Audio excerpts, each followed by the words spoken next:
Привет. Данная серия подкастов будет посвящена горю, о том, как его проживать, как найти силы жить, когда этого не хочется. Немного о том, почему я вообще решила создать эту серию подкастов. Я сама сейчас прохожу тяжелый этап в жизни, когда жизнь разделилась на до и после. Хотя, если быть точнее, она разделилась на до и на пиздец. После еще не наступило. К после я только ползу. И эти подкасты, они созданы для того, чтобы поделиться тем путем, которым я иду, практиками, которые я делаю, возможно, мыслями, которые я проживаю.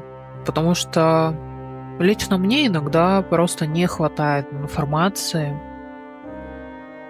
Приходится постоянно что-то искать, что-то миксовать, чтобы как-то находить силы. Буду делиться литературой, которую я читала. Я не уверена, что у меня получится как-то очень хорошо структурировать это все. Это будет просто то, как я делюсь своим опытом.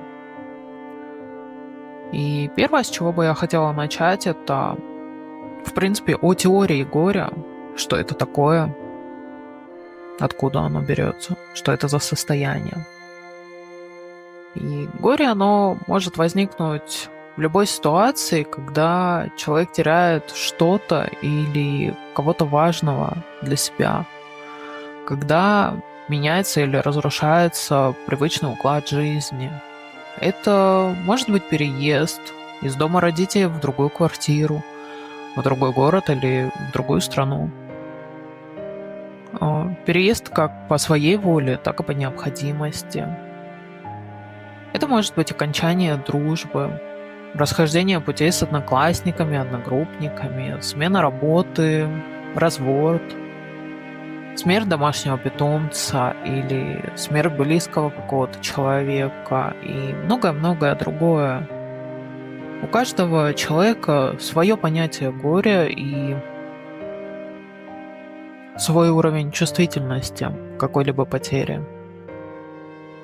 И важно понимать, что горе — это нормальная реакция на стресс, на тяжелые события. И каждый человек его переживает по-своему, и любая реакция нормальна. Но важно, что горе нужно прожить. Его не стоит заталкивать куда поглубже в себя, стараться быть нормальным и удобным. Горе часто сопровождается чувством утраты и пустоты, чувством бессилия, вины, страха перед будущим и сомнениями в своих силах. Никто не может предсказать, как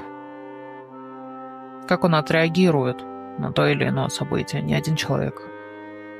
Потому что одно дело планировать и думать, как оно будет, переживать, бояться, что событие настанет.